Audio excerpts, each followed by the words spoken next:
সুধী দর্শক, প্রীতি ও শুভেচ্ছা নিয়ে প্রামাণ্য অনুষ্ঠান জনপদ থেকে আপনাদের প্রত্যেককে স্বাগত জানাচ্ছি। কিশোরগঞ্জ সদর উপজেলা বর্তমান সরকারের গত প্রায় 15 বছরে এই জনপদ সার্বিকভাবে অনেক দূর এগিয়ে গেছে। বিশেষ করে অবকাঠামো, সড়ক যোগাযোগ, বিদ্যুৎ এবং শিক্ষার ক্ষেত্রে ব্যাপক উন্নয়ন সাধিত হয়েছে। আশা করে যাচ্ছে এই যেভাবে এগিয়ে যাচ্ছে সমৃদ্ধ বাংলাদেশ গড়ার ক্ষেত্রে এই জেলা উল্লেখযোগ্য ভূমিকা পালন করবে। আমাদের আজকের বিষয় উন্নয়ন ও সমৃদ্ধির পথে কিশোরগঞ্জ সদর উপজেলা।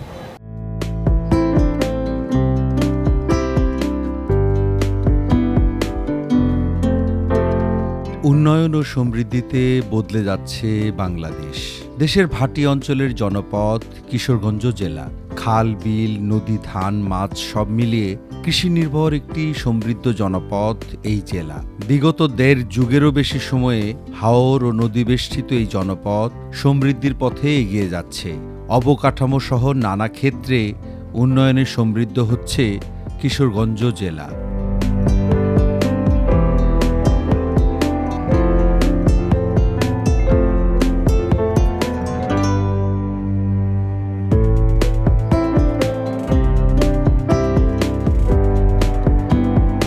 সড়ক যোগাযোগ ও সড়ক উন্নয়নে বর্তমান সরকারের গত 3 মেয়াদে কিশোরগঞ্জ সদর উপজেলা বেশ এগিয়েছে।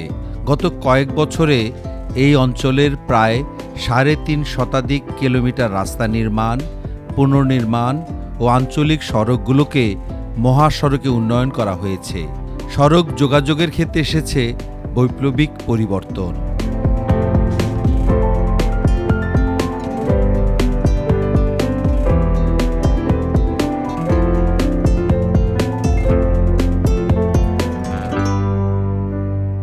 কিশোরগঞ্জ সদর উপজেলায় শতাধিক ছোট বড় ব্রিজ নির্মাণের ফলে পার্শ্ববর্তী সকল জেলা উপজেলায় যাতায়াত, ব্যবসা বাণিজ্য এই অঞ্চল অতীতের যে কোনো সময়ের তুলনায় অনেক বেশি এগিয়ে রয়েছে।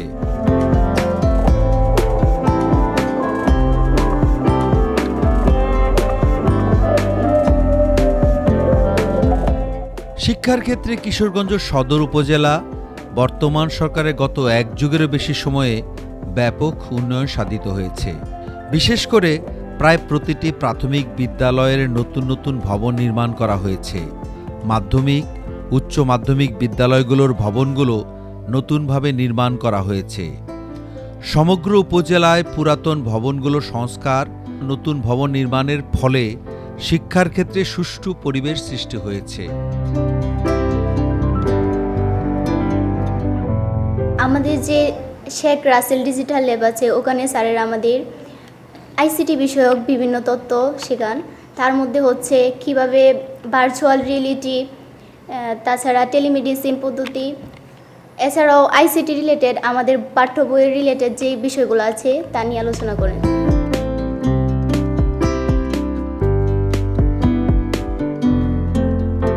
তথ্য প্রযুক্তির বাংলাদেশ নির্মাণের নিমিত্তে প্রায় প্রতিটি বিদ্যালয় ও মহাবিদ্যালয়ে শেখ রাসেল ডিজিটাল ক্লাসরুম নির্মাণ করার ফলে শিক্ষার্থীদের পড়াশোনার গুণগত মানের উন্নতি সাধিত হয়েছে। শিক্ষার ক্ষেত্রে আধুনিক প্রযুক্তি, উন্নত সিলেবাস ও নিয়মিত ক্লাস এই অঞ্চলের লেখাপড়া অতীতের যে কোনো সময়ের তুলনায় উন্নত ও সমৃদ্ধ করেছে।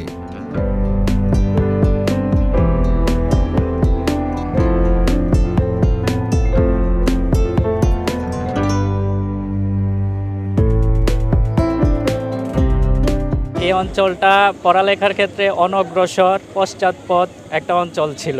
2013 সালে আলোকিত মানুষ গড়ার প্রত্যয় নিয়ে তাসলিমা মেমোরিয়াল কলেজটি প্রতিষ্ঠা করেন। এইচএসসি পরীক্ষায় অনেক ছাত্রছাত্রী অংশগ্রহণ করে এই কলেজ থেকে বের হয়ে গেছে। এই পর্যন্ত প্রায় 8টি পরীক্ষায় আমরা অংশগ্রহণ করেছি। সেখান থেকে প্রায় দেখা গেছে যে 2 থেকে 2,500 স্টুডেন্ট এইচএসসি পরীক্ষা দিয়ে পাশ করে ওরা বের হয়ে গেছে এবং ভার্সিটি লেভেলেও পড়াশোনা করতেছে, অনেকে বিদেশেও পড়াশোনা করতেছে। সেই হিসেবে দেখা যায় যে এই অঞ্চলের শিক্ষার হারটা এখন অনেকটাই বেড়ে গেছে শুধু এই কলেজটা প্রতিষ্ঠিত হওয়ার কারণে।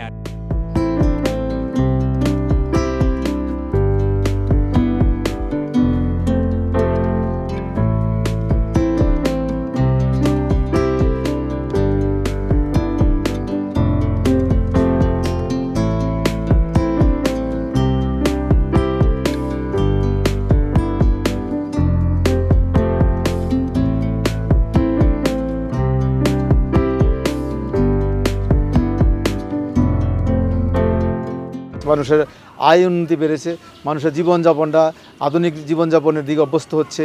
তার প্রত্যেকের বাড়িতে দেখবেন টেলিভিশন আছে, প্রত্যেকের বাড়িতে বিদ্যুৎ আছে, প্রত্যেক বাড়িতে তার ইন্টারনেট আছে। এই যে আমাদের প্রতিষ্ঠান, সেই প্রতিষ্ঠানের নেট আমরা ইউজ করি, টেলিভিশন ইউজ করি, প্রজেক্টর ইউজ করি। শিক্ষার ক্ষেত্রে মৌলিক শিক্ষাটা দেওয়ার জন্য চেষ্টা করি, মানুষও সেটাকে গ্রহণ করতেছে।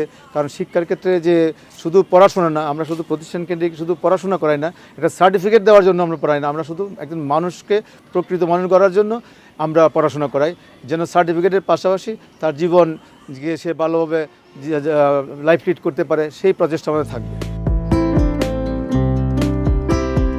কিশোরগঞ্জ জেলা সদরে উচ্চশিক্ষা প্রসারের লক্ষ্যে ঈসা খাঁ আন্তর্জাতিক বিশ্ববিদ্যালয় নির্মাণ ও নিয়মিত পাঠদান এখানকার শিক্ষায় গুণগত পরিবর্তন লক্ষ্য করা যাচ্ছে। এই ইউনিভার্সিটিটা এই 12 বছরে অনেক এগিয়ে গেছে। আগের ডিপার্টমেন্টের সংখ্যা কম ছিল, এখন অনেক ডিপার্টমেন্ট হয়েছে। ছাত্রছাত্রীরা সব ফিল্ডেই পড়াশোনা করার সুযোগ পাচ্ছে।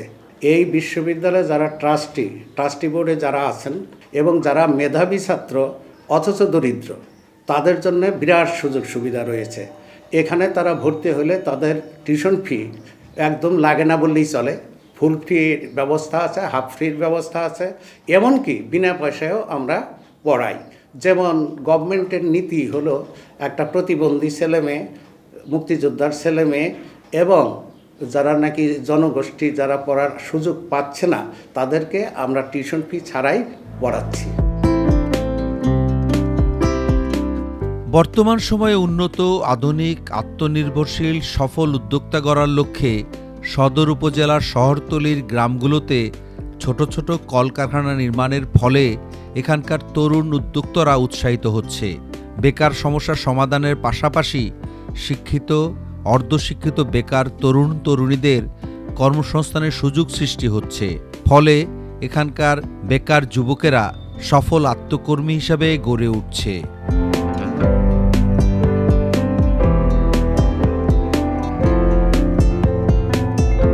যখন আমি ব্যবসাটা প্রথম শুরু করি, তখন আস্থা কিনি, আস্থাই বিক্রি করি। তারপর আমার ভাগিনা আছে, ওই যে কাজটা বুঝে, মানে ওই মালগুলি সে চিনে, তো তার হলে শুরু করলাম। শুরু করে ঢাকা ইসলামবাগে গেলাম, গিয়ে দেখলাম যে চায়নার থেকে তৈরি বিভিন্ন মেশিনাদি, এই প্লাস্টিক তৈরি করার, কাটিং করার।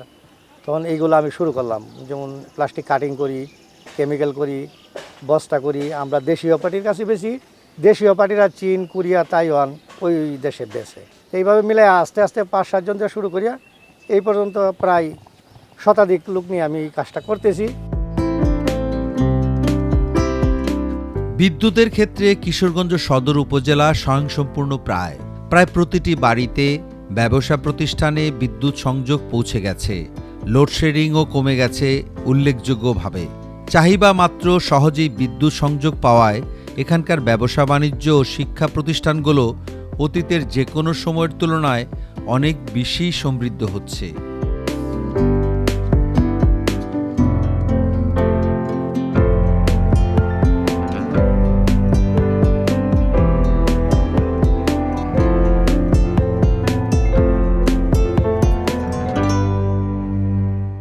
এ অঞ্চলে পর্যাপ্ত বিদ্যুৎ পাওয়ায় শহরের একমাত্র রফতানি প্রক্রিয়াজাতকরণ অঞ্চল বা ইপিজেডে নতুন নতুন শিল্প কলকারখানা নির্মিত হচ্ছে।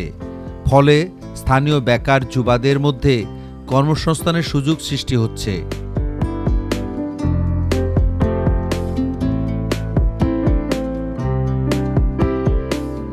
চারিদিকে হাওর, নদীবেষ্টিত অঞ্চল হওয়ায় কিশোরগঞ্জ সদরের মানুষেরা যাতায়াত, ব্যবসা বাণিজ্যে অন্য অনেক জেলার তুলনায় সহজ ও সাবলীল।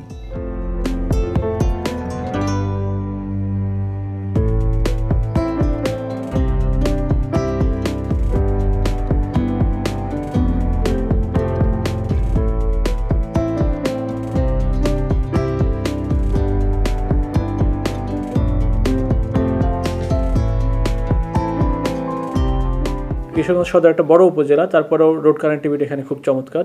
মানুষজন শহরের যে বলেন বা যে কোনো জায়গায় যাতায়াতের জন্য কাঁচা রাস্তা ওইভাবে আর ইউজ করতে হয় না, এটা একটা চমৎকার উন্নয়ন। এছাড়া কিশোরগঞ্জ হাওর বেষ্টিত এলাকা, এখানে আমাদের কৃষি প্রণোদনা যেগুলো আসে অন্যান্য এলাকার চাইতে আমরা প্রণোদনাগুলো তুলনামূলক বেশি পাই এবং কৃষি উপকরণ যেগুলো আমাদের এখানে আসে, আপনারা জানেন যে অন্যান্য দেশের সব জায়গায় যেখানে 50% সরকার ছাড় দিয়ে থাকেন, এখানে আমাদের 70% ছাড় দিয়ে আমাদের কিন্তু এই প্রণোদনাটা দেওয়া হয়ে থাকে হাওড় অঞ্চলের জন্য। এবং আমাদের হাওড় অঞ্চলে যে বিশাল এলাকার ধান কাটা হয়ে থাকে, এটা কিন্তু আমরা যদি আগের মতো লোকবল নিয়ে ধান কাটা শুরু করতাম তাহলে কিন্তু এটা শেষ হতো না। আমাদের দেশের ধান উৎপাদনের প্রায় 7 থেকে 8% ধান কিন্তু শুধু আমাদের হাওড়ে উৎপাদন হয়, যেখানে আমাদের কিশোরগঞ্জের একটা বড় অবদান রয়ে গেছে। অবকাঠামো উন্নয়নের কথা যদি আমরা বলি, আমাদের কিশোরগঞ্জ কিন্তু আপনারা জানেন যে আমাদের যারা গৃহহীন এবং ভূমিহীন ছিল, মাননীয় প্রধানমন্ত্রী শেখ হাসিনার উদ্যোগে সেখানে চমৎকার করে তাদের জন্য ঘর করে দেওয়া হয়েছে। আমাদের এখানে সদর উপজেলা অলরেডি ভূমিহীন গৃহহীন মুক্ত ঘোষণা করা হয়েছে। উপজেলা প্রশাসন সরকারের যে কোনো নির্দেশনা বাস্তবায়নের জন্য সবসময় উন্মুখ থাকি এবং অ্যাক্টিভ থাকি। আমরা সরকারের 2041 সালে যে স্মার্ট বাংলাদেশ বিনির্মাণের স্বপ্ন দেখছি, আমরা শুধু কিশোরগঞ্জ সদর না, সারা বাংলাদেশের সকল উপজেলা পরিষদ থেকে উপজেলা নির্বাহী অফিসারগঞ্জ যারা আছি, আমরা সচেষ্ট থাকবো যেন 2041 সালের মধ্যে মাননীয় প্রধানমন্ত্রীর যে স্বপ্নের ডিজিটাল বাংলাদেশ, স্মার্ট বাংলাদেশ, সেটা যেন আমরা সঠিক সময়ে বিনির্মাণ করতে পারি। চিকিৎসা ও স্বাস্থ্যসেবায় কিশোরগঞ্জ জেলা সদর বর্তমানে অনেক বেশি উন্নত ও সমৃদ্ধ হয়েছে। নিকট অতীতে যেখানে আধুনিক চিকিৎসা ছিল না বললেই চলে, সেখানে 100 শয্যা বিশিষ্ট সদর হাসপাতালটি 250 শয্যা বিশিষ্ট আধুনিক হাসপাতালে রূপান্তর করা হয়েছে।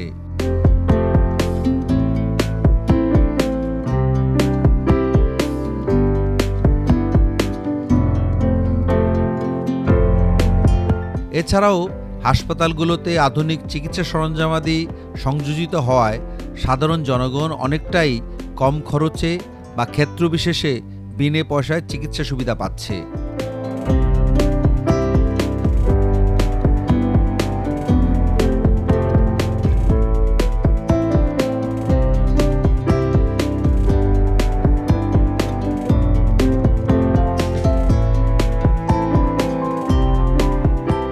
কিশোরগঞ্জ 250 শয্যা জেনারেল হাসপাতাল এই জেলার শহরের কেন্দ্রবিন্দুতে অবস্থিত। এই জেলার কেন্দ্রে এই 250 শয্যা হাসপাতাল খুবই গুরুত্বপূর্ণ স্বাস্থ্যসেবা দিয়ে যাচ্ছে। একটা জনবান্ধব জনসন্তুষ্টিমূলক স্বাস্থ্যসেবা দেওয়ার জন্য এখানে আমাদের চিকিৎসক, নার্স সহ অন্যান্যরা প্রতিনিয়ত চেষ্টা করে যাচ্ছে। বিগত করোনাকালীন সময়েও এই হাসপাতাল স্বাস্থ্যসেবার ক্ষেত্রে অত্যন্ত বলিষ্ঠ ভূমিকা পালন করেছে। আমাদের বহির্বিভাগ, অন্তঃবিভাগ এবং জরুরি বিভাগে প্রতিনিয়ত প্রচুর রোগীর চাপ রয়েছে এবং যারা এখান থেকে সেবা নিয়ে যাচ্ছে তারা অত্যন্ত সন্তুষ্টির সাথেই সেবা নিয়ে যাচ্ছে। জরুরি অপারেশন যেগুলি সেগুলি হচ্ছে, পাশাপাশি অনেক জটিল অপারেশনও হচ্ছে। মা ও শিশু স্বাস্থ্য সেবার জন্য স্বাভাবিক প্রসবের পাশাপাশি সিজারিয়ান সেকশন এখানে হচ্ছে। পাশাপাশি অর্থোপেডিক, জেনারেল সার্জারি সেবা আমাদের এখানে অব্যাহত আছে এবং উত্তরোত্তর আমাদের এই বিশেষায়িত সেবাগুলি বেড়েই যাচ্ছে এবং নবজাতকের সেবার জন্য যে স্ক্যানো অর্থাৎ স্পেশাল কেয়ার নিউবর্ন ইউনিট, সেটাও খুবই যত্নের সাথে নবজাতকের সেবা দিয়ে যাচ্ছে। সাধারণত এই স্পেশাল কেয়ার নিউবর্ন ইউনিটে মুমূর্ষ রোগীগুলি, নবজাতকগুলি সেবা পেয়ে থাকে, সেটাও অত্যন্ত যত্নের সাথে জনসন্তুষ্টির সাথে সেবা অব্যাহত রেখেছে। এছাড়াও শহরতলির কমিউনিটি ক্লিনিকগুলো চালু থাকায় জনগণ প্রায় 29 প্রকারের ঔষধ সহ স্বাস্থ্যসেবা বিনামূল্যে পাচ্ছে। শহরতলিতে অবস্থিত প্রায় 11টি কমিউনিটি ক্লিনিক অতি সাধারণ মানুষের জন্য প্রায় বিনামূল্যে স্বাস্থ্যসেবা দেয়ায় এখানকার স্বাস্থ্যসেবার ব্যাপক উন্নয়ন ঘটেছে। কিশোরগঞ্জ সদর উপজেলা অতীতের যে কোনো সময়ের তুলনায় এখন অনেক বেশি সমৃদ্ধশালী এবং উন্নত হয়েছে। বিশেষ করে এই সদর উপজেলার চারিদিকে যে অর্থনৈতিক কর্মকাণ্ড এগিয়ে চলেছে, এখন এখানে ইপিজেড নির্মিত হয়েছে, শিক্ষা প্রতিষ্ঠানগুলো আধুনিকায়ন করা হয়েছে, হাসপাতালগুলো আরও বেশি আধুনিক হয়েছে এবং সমৃদ্ধ হয়েছে। এখানকার রাস্তাঘাট, ব্রিজ, কালভার্ট সহ বিদ্যুৎ ক্ষেত্রে নানা ক্ষেত্রে এগিয়ে যাচ্ছে কিশোরগঞ্জ সদর উপজেলা। আশা করা যায় যে এই উন্নয়ন কর্মকাণ্ড অব্যাহত রয়েছে, তা যদি আরও বেশি অব্যাহত থাকে, কিশোরগঞ্জ সদর হয়ে যাবে সমৃদ্ধ একটি উন্নত জেলা হিসাবে। আজ এ পর্যন্তই। আগামী অনুষ্ঠান দেখার প্রত্যাশায় সবাইকে শুভেচ্ছা। বর্তমান সরকারের গত 3 মেয়াদে কিশোরগঞ্জ অঞ্চলে ব্যাপকভাবে অবকাঠামোগত উন্নয়নের পাশাপাশি শিক্ষা, স্বাস্থ্য, ব্যবসা সহ নানা ক্ষেত্রে ব্যাপক অগ্রগতি লক্ষ্য করা যাচ্ছে। এছাড়াও খেলাধুলা, সংস্কৃতি চর্চা সহ আধুনিক প্রযুক্তির স্মার্ট বাংলাদেশ বিনির্মাণে কিশোরগঞ্জ সদর উপজেলা যে এগিয়ে যাচ্ছে, তাতে আশা করা যায় অচিরেই এই জনপদ আধুনিক সমৃদ্ধ জনপদে পরিণত হবে।